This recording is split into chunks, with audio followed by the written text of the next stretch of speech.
What is beginning in your life is not a continuation of what was. It is something entirely different. You are not in a new chapter. You are in a new book.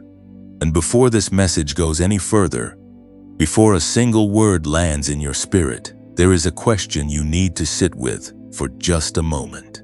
Have you ever had the feeling, not a thought exactly, but a deep, quiet, almost trembling feeling that something enormous is about to happen in your life?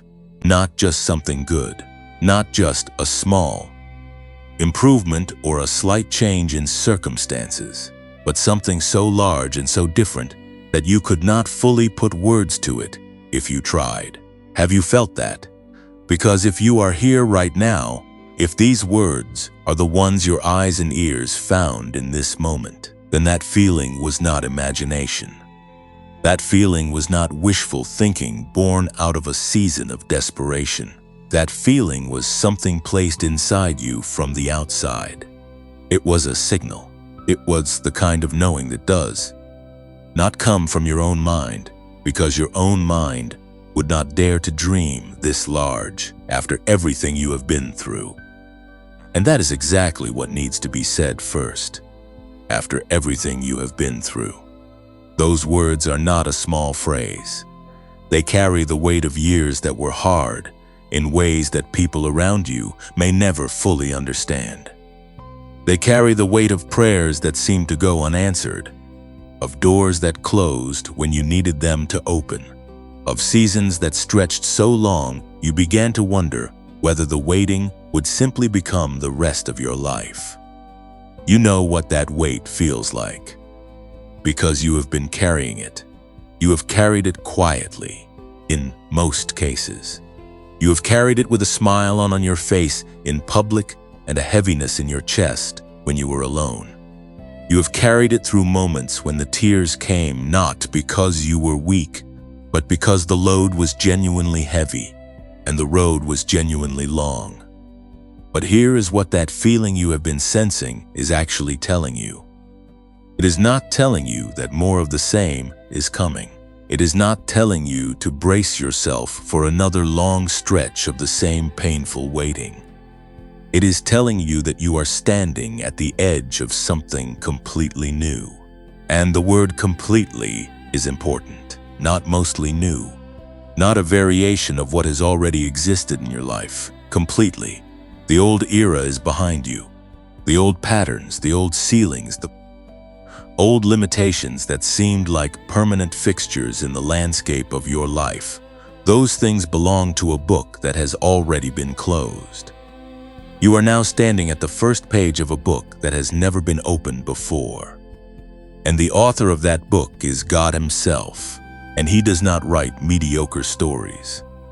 This is the moment. Not next week, not after you have sorted out what still feels unresolved, not after you have figured out what you think you need to figure out.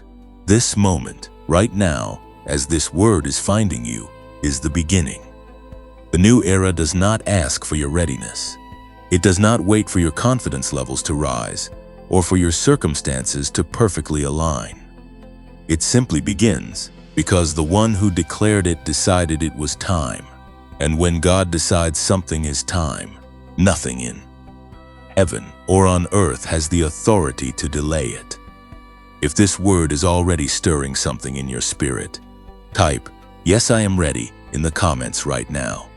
Let that be the first declaration you make in this new era.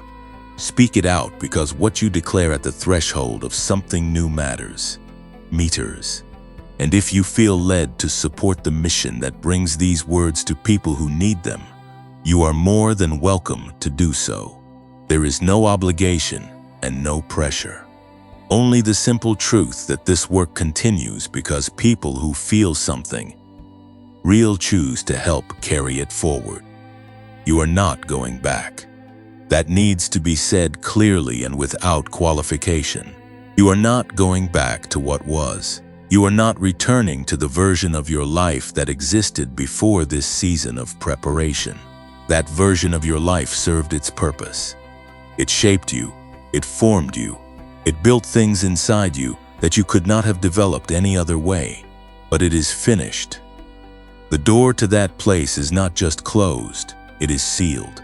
And the God who sealed it is the same God who is now swinging open something in front of you that is wider and higher and more significant than anything that came before. Sit with that. Let it settle in the deepest part of you. What is beginning in your life is massive, and you were made for it. There is something that needs to be understood about everything you endured in the era that is now closing. Because without this understanding, the weight of those years can feel like evidence against you rather than evidence for you. The hardship was not a sign that you were forgotten. The silence was not a sign that your prayers were falling on deaf ears. The delay was not a punishment handed down by a God who was displeased. Every single thing that pressed against you, every setback that knocked you backward, every moment of loss and disappointment and confusion, all of it, every last piece of it, was preparation. Specific, deliberate, perfectly calculated preparation for the massive thing that is now approaching your life. Think about the kind of strength that only comes from surviving what should have broken you. Think about the discernment that only develops in Betertud Bishradade and had to learn, slowly and painfully, how to tell the difference between what is real and what is performance. Think about the faith that only deepens in a soul that has been in the dark long enough to learn that it is not afraid of the dark anymore. You did not develop those qualities by accident.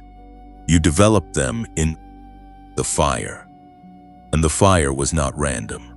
It was not a cruel and pointless storm that blew through your life without purpose. It was the exact training environment that the assignment you are carrying required. The scripture tells it plainly in the first letter of Peter, chapter 1, verse 7, that the testing of your faith, more precious than gold, that perishes though it is tested by fire, may be found to result in praise and glory and honor at the revelation of Jesus Christ. Your fire had a result built into it from the very beginning. The testing was not the end of the story. It was the making of someone who could carry what comes next. And what comes next is enormous. What comes next is the kind of thing that requires exactly the person you have become. Through every hard year, every humbling season, every moment when you had nothing left to stand on except the bare and stubborn decision to believe anyway. There is a version of you that existed 3 years ago, or 5 years ago, or a decade ago that could not have held what God is about to place in your hands. That earlier version of you was not inferior. They were not less loved or less valued. They were simply not yet forged for this. The forging took time. It took pressure. It took the specific sequence of events that your life has contained, not a generic process that anyone could have gone through, but the exact and particular journey that is yours. Because the assignment that is coming is not generic either. It is specific to you. It was written with your name on it before you took your first breath, and everything in between that first breath and this moment has been building you toward the ability to carry it. This is why the enemy fought so hard to stop you in those dark seasons. This is why the opposition came in waves. This is why there were moments when the weight felt unbearable, when the discouragement was so heavy that you could barely lift your head. It was because something in the spiritual atmosphere knew what you were being prepared for, and it wanted to derail the preparation before you could reach the fullness of it. But here you are. You made it through, not because you were stronger than the pressure, though you proved that you were. You made it through because the hand of God was on you, even in the seasons when you could not feel it. Even in the seasons when the silence was deafening and the darkness was thick, His hand never left you. It was holding you steady in the making, keeping you intact through the process, ensuring that the preparation would complete what it was designed to complete in you. And now the preparation is done. Not perfect in every possible dimension, because growth continues as long as life continues. But the preparation that was needed for what is coming, that work is finished. You are not going into the next era as someone who still needs to be built from scratch. You are going into it as someone who has already been through the fire and come out on the other side still standing, still believing, still whole in ways that cannot be easily explained. The delays were not losses. They were additions. Every year that felt wasted was adding something to you that could not have been added any faster. God does not rush preparation when the assignment is significant, and your assignment is significant. The weight of what was placed on you in those hard seasons is the direct proof of the weight of what is about to be placed in your hands in this new one. Receive that. Let it reframe everything. The burden you carried was not evidence of abandonment. It was evidence of appointment. There is a particular kind of freedom that comes when you understand something about the way God moves. He does not wait for consensus. He does not submit his plans to a committee. He does not pause his sovereign purposes until the circumstances look favorable, until the timing feels right to the people involved, or until the one he has chosen finally feels confident enough to step forward. God moves when God decides to move, and the movement that is coming into your life right now is not waiting for your readiness signal. It has already been released. The shift has already been set into motion by a will and a power that is entirely beyond the reach of your doubt, your fear, your unpreparedness, or the voice in your head that keeps whispering that you are not enough for what you feel coming. This is the part that many people struggle to receive because they have been taught, consciously or not, to believe that God's movement in their lives is somehow contingent on their own performance. That if they could just get their faith strong enough, if they could just eliminate enough of their own flaws, if they could just become a better version of themselves, then God would finally release what he has been holding back. But that is not the God of Scripture. The God of Scripture is the one who called Gideon a mighty man of valor while Gideon was hiding in fear. He is the one who chose David while David was still in the field where no one thought to look. He is the one who used a stammering Moses and a doubting Thomas and a denying Peter and a persecuting Paul. He chooses before the chosen one feels chosen. He releases the movement before the recipient feels ready to receive it. So the question is not whether you are ready. The question is whether you will open your hands when the massive thing arrives. The question is whether you will resist the temptation to push it away because it feels too large, or to shrink back from it because the gap between where you are and what is coming seems too wide to cross. It is not too wide. The God who is bringing this to you is also the God who will carry you through every step of the distance between here and the full expression of it. Comment 999, a prophetic act right now. Not because you have it all figured out, not because everything in your life looks like this word could possibly be true, but because something in your spirit is recognizing the sound of this message. That recognition is itself a confirmation, and if you feel genuinely moved to support this ministry and the work of reaching people who are still waiting to hear a word like this one, the link is there for you. This mission continues week after week because people who have been touched by these messages choose to help carry the reach further than it could go alone. It takes real time and real effort to prepare something of this quality and release it consistently. And every contribution, given freely from a willing heart, goes directly into making the next message possible and the one after that. If it is your genuine choice to give, you are warmly welcome to do so. If it is not, that is equally fine. There is no expectation here, only gratitude for those who feel led. There is a boundary around this new era that you need to understand, because understanding it will change the way you walk forward from this moment. The adversaries that occupied space in your previous season, the voices that spoke against you, the people who dismissed your potential, the spiritual forces that mounted opposition against your growth, the internal enemies of fear and shame and unworthiness that took up residence in the rooms of your inner life. None of them have been granted access to where this new era is taking you. They cannot follow you here. They do not have clearance for this territory. The new book that God is writing over your life has a different atmosphere than the old one, and the things that thrived in the atmosphere of the old season cannot survive in the atmosphere of what is coming.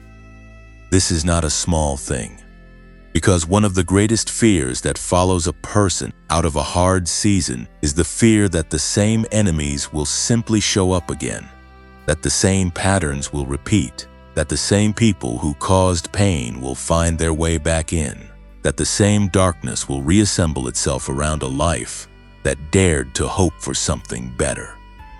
That fear has a logic to it, because that has been the experience before. You climbed out once and got pulled back. You broke free once and found yourself circling the same mountain again. And so the mind, trying to protect you from repeating that pain, warns you not to expect too much, not to open too wide, not to believe too completely, because what if it happens again? But hear this clearly. That cycle belonged to the era that is now closed. The repetition, the circling, the returning to the same painful places, that was not your permanent condition. It was a characteristic of a season that has now ended. Seasons end. That is one of the most important theological truths woven through the fabric of Scripture. There is a time for every purpose under heaven. As Solomon declared in the book of Ecclesiastes, the time of the hard circling is over. The time of the same enemies, the same ceilings, the same limitations reasserting themselves, that time is done. You are in new territory now. And in new territory, the old enemies do not have jurisdiction. Isaiah chapter 54 verse 17 states it with a completeness that leaves no room for exception. No weapon formed against you shall prosper, not some weapons, not the smaller ones, not the less sophisticated ones, no weapon. And every tongue that rises against you in judgment, you shall condemn. That is not a conditional promise. It does not say no weapon shall prosper if you have enough faith, or if you behave perfectly, or if you never waver. It says no weapon, period. The full stop is in the text. And that promise does not expire. It does not have a shelf life. It is as active over your life right now as it was on the day it was first written. The people who wrote you off are not equipped to write the next chapter of your story. They do not have the pen for it. The ones who whispered that you were too broken, too flawed, too far behind, too much of one thing and not enough of another, those voices do not have authority over what God is authoring. And there is something profound in understanding that their dismissal of you was actually a part of your protection. Because if they had seen what was in you, if they had perceived what God had placed inside you, the opposition would have been more concentrated, more deliberate, more targeted. The fact that they underestimated you was grace. It allowed the preparation to continue without the full force of informed opposition. And now the preparation is complete, and you are moving into a territory where those voices simply cannot reach you. Not because you have built walls to block them out, though discernment about who has access to your inner life is wisdom. They cannot reach you because the altitude of where God is taking you is beyond the range of the attacks that were designed for a lower level. The weapon was formed for the version of you that existed in the old era. But you are not that version anymore. You have been changed by the process. You have been elevated by the suffering. You have been refined into someone that the old attacks simply cannot find purchase on in the way they once did. The enemy is still using the same address, but you do not live there anymore. You have moved, and where you are moving to, the enemies of your past do not have a map for. Let them look. They will not find you. God has hidden you in the shadow of the new thing He is doing, and the only ones who can see you clearly now are the ones who are moving in the same direction. Now comes the instruction that is perhaps the most difficult one for someone who has spent years fighting for their own survival. For someone who learned early that if they did not push, nothing would move, that if they did not strive, nothing would come, that if they stopped running for even a moment, everything they had worked for might collapse. The instruction is this: sit down, not permanently, not in resignation, not in defeat or passivity or surrender to the idea that nothing matters, but sit down in the specific way that God is commanding right now, which is the way of ceasing to strive, of releasing the grip that exhausted hands have maintained on outcomes that only He can produce, of stepping back from the frantic energy of trying to force into existence what only sovereign movement can bring into being. This is what is behind the title of this very message. God says, sit down now, and the word now carries weight. Not eventually, not when you feel more settled, not after you have tried one more thing and proved to yourself that you have done everything possible. Now, the reason the instruction carries the weight of now is because the massive thing that is approaching your life does not need your help to arrive. It needs your trust. And trust, real trust, the kind that actually moves mountains and shifts atmospheres, is not compatible with the white-knuckled, jaw-clenched striving of someone who cannot bring themselves to believe that God is handling it without their constant management. Think about what happens in the natural when a great wave approaches. The person who panics and runs toward it, trying to fight it, trying to redirect it, trying to control the direction and force of something that is exponentially larger than themselves. That person gets knocked off their feet. But the person who understands how to position themselves, who reads what is coming and moves in alignment with it, rather than against it, that person rides it. The massive thing God is releasing toward. Your life is not meant to knock you over. It is meant to carry you. But you have to stop fighting it. You have to stop trying to redirect it according to your own calculations about what the timing should look like and what the shape of it should be and which of your current efforts it should reward first. Let it come the way God designed it to come. The book of Exodus, chapter 14, verse 14, contains one of the most powerful commands in all of Scripture, given at a moment when the people of God were standing between an advancing army and an uncrossable sea. The Lord will fight for you, and you have only to be silent. Be silent. Hold your position. Stop the frantic movement. The battle that is in front of you is not one that your striving is equipped to win. It is one that requires you to hold your ground, to stand firm, and to allow the God who parted seas and swallowed armies to do what only He can do. Your silence in that moment, your stillness in the face of what looked like certain destruction, was not weakness. It was the most powerful act of faith available to a human being in that situation. And that is where you are right now, standing between what feels like pressure closing in behind you and a future that looks impossible from your current vantage point. And the God who spoke to Moses at the water's edge is speaking to you at the edge of this new era. He is saying, stop striving. Stop running the same exhausting calculations. Stop trying to produce through human effort what only divine movement can release. Sit down. Let me fight this. Let me bring this. Let me do what I declared.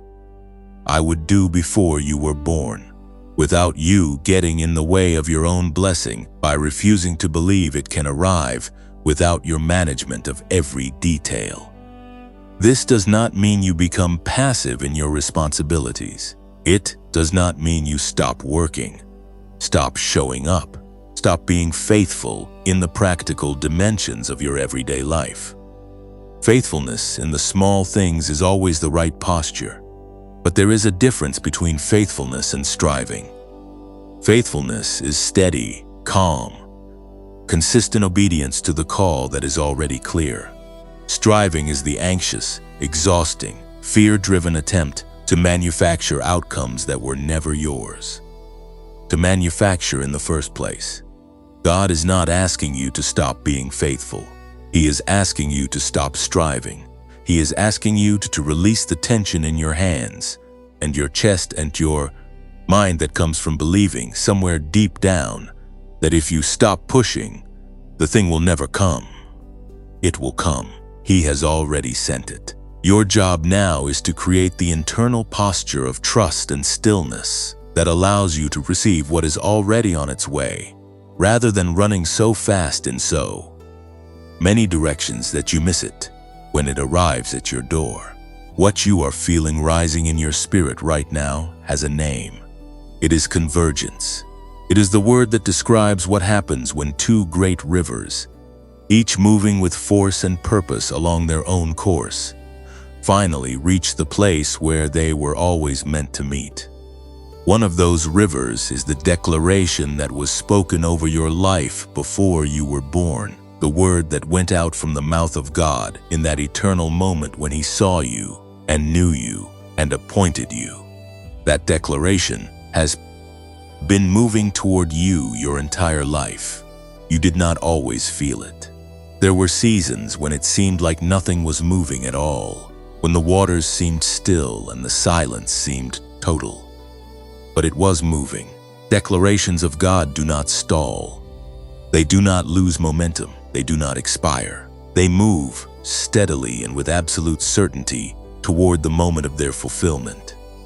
The other river is you, your life, your journey, your entire history of hard years and deep growth and silent becoming. You have been moving toward this moment as well, though often without the clarity to see it. The bends in the road that confused you were not errors in navigation. They were part of the precise path that leads to this exact place. The things that seemed like dead ends were actually the specific turns that positioned you for the convergence that is now happening. You are not here by accident. You are here because two rivers have been traveling toward each other for the entirety of your existence, and this is where they meet. And when they meet, what is released is not a trickle. It is not a manageable, predictable flow that you can easily categorize and contain. It is the fullness of both. It is the force of what God declared combined with the depth of what you have become through the process of your journey. That collision, that convergence, is what you feel rising. It is the sense that something enormous is about to break open. And it is not your imagination, and it is not spiritual emotionalism, and it is not desperate, disguising itself as faith. It is the actual reality of what is taking place in the spiritual atmosphere around your life at this very moment, pressing toward its manifestation in the visible world. The prophet Jeremiah received a word in chapter 29, verse 11, that has sustained the faith of countless people across centuries. The plans I have for you, declares the Lord, plans for welfare and not for evil, to give you a future and a hope. Those plans did not have an expiration date. They were not contingent on a perfect performance record or a spotless history.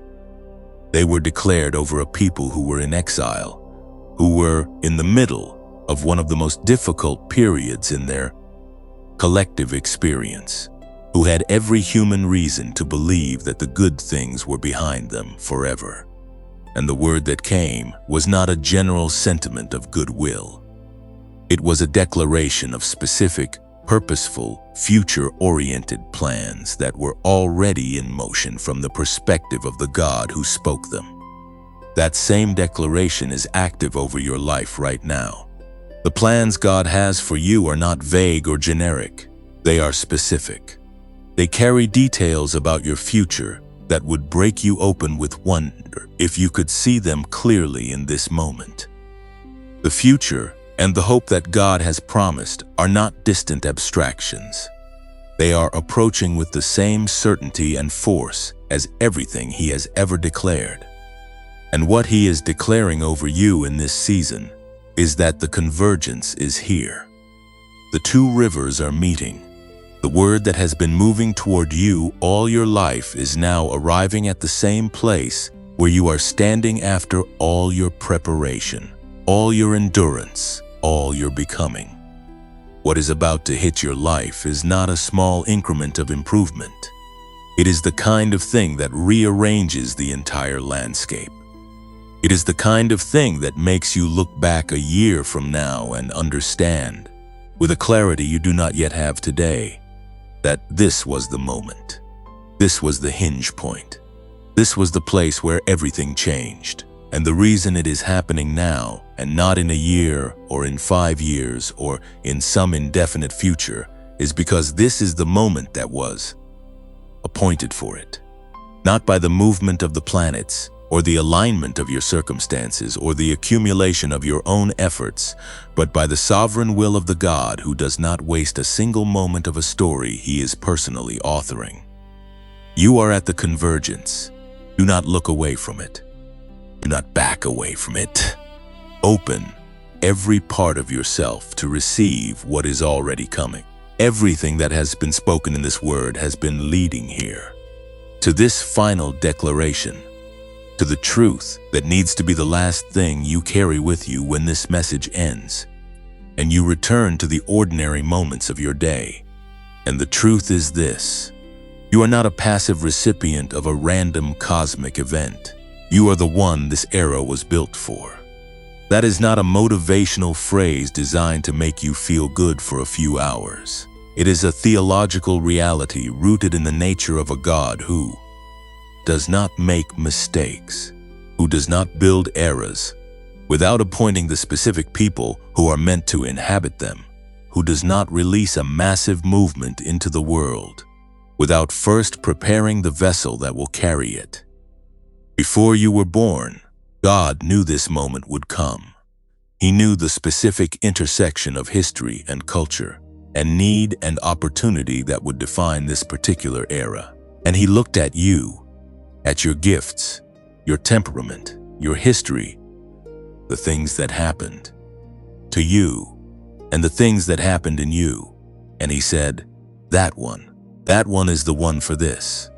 Not because you are perfect, not because you are the most qualified by any human standard of measurement, but because in the economy of God, perfection is never the qualification. Willingness is, availability is.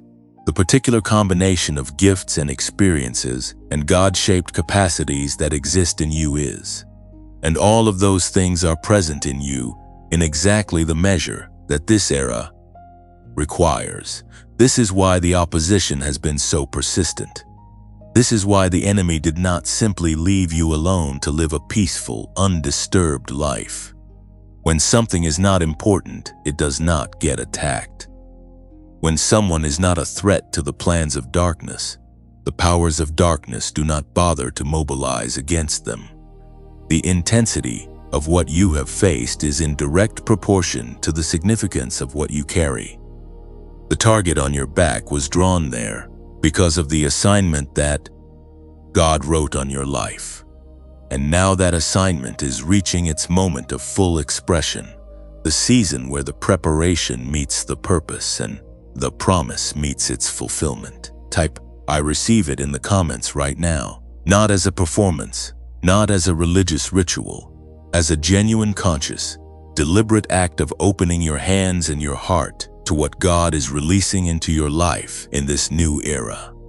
Speak it because declarations matter at the threshold of new beginnings.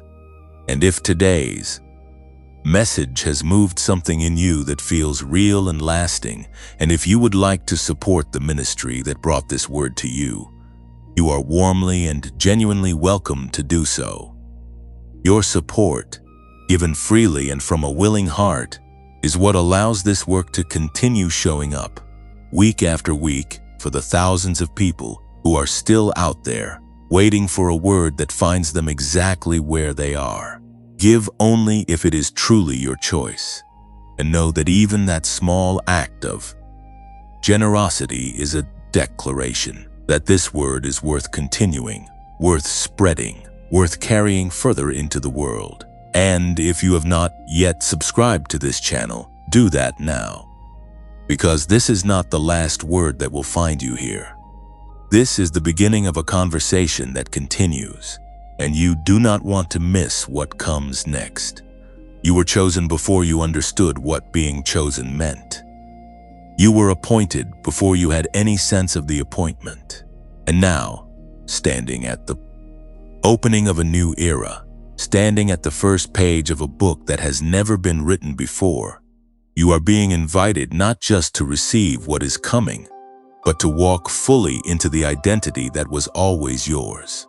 You are a chosen one, not by accident, not by the vote of the people around you, not by your own merit or achievement, but by the deliberate, sovereign, loving decision of a God who saw everything you are and everything you would go through and everything you would become, and said yes. That one, that is the one. The massive thing that is about to hit your life is not coming to destroy you. It is coming to confirm you. It is coming to reveal, in ways that no one will be able to argue with, that the years of preparation were not wasted, that the faith you held onto in the darkness was not misplaced, that the God you kept trusting, even when trusting was the hardest thing you had ever done, was worthy of every ounce of trust you gave him. What is coming is confirmation. What is coming is vindication. What is coming is the fullness of a story that God has been writing from before the beginning. And you are not just a character in that story. You are the one it was built around in this moment, in this era, for this specific and irreplaceable purpose. Sit down, open your hands, and receive it. There is a moment in every great story when the reader realizes that everything that came before, every painful scene, every long and difficult chapter, every moment of uncertainty and loss and hard-won survival was not filler. It was foundation. It was the weight-bearing structure beneath everything that the story was always building toward. You are in that moment right now. This is where the foundation that was laid in the years behind you begins to show what it was always meant to support. And what it is meant to support is extraordinary. You may walk away from this message and return to a life that still looks the same on the surface. The circumstances may not have visibly shifted in the time it took you to be here. The situation may still look complicated. The timeline may still feel uncertain. But something has changed. Something that cannot be seen in the immediate surroundings, but that is no less real for being invisible. An agreement has been made in your spirit. A threshold has been crossed. An era has been named and received and stepped into. And those things matter. They matter enormously, because what is established in the spirit precedes what manifests in the natural. The declaration comes before the evidence. The naming comes before the seeing. And you have declared something today by simply being here, by receiving this word, by allowing it to find the truest part of you and settle there. So carry this forward, not as a feeling that fades by. Tomorrow morning, carry it as a knowing, the quiet, settled, unshakable knowing of someone who has heard something true about themselves and chosen to believe it. You are in a new era. You are not going back. The massive thing is coming. The enemies of your past cannot follow you into this new territory. The striving is being replaced by trust. The convergence is real, and you, the one receiving these words right now, were chosen for this exact moment before the world began. Walk forward that. Walk into your week in that. Walk into the decisions and conversations and challenges that are waiting for you with the steady, quiet, unshakable confidence of someone who knows that the God who built this era built it for them, not for someone else, not for a more perfect person or a more qualified candidate, for you, exactly as you are, exactly where you are, with everything you have been through and everything you are still becoming. This is your new era. It is massive, and you were made for it.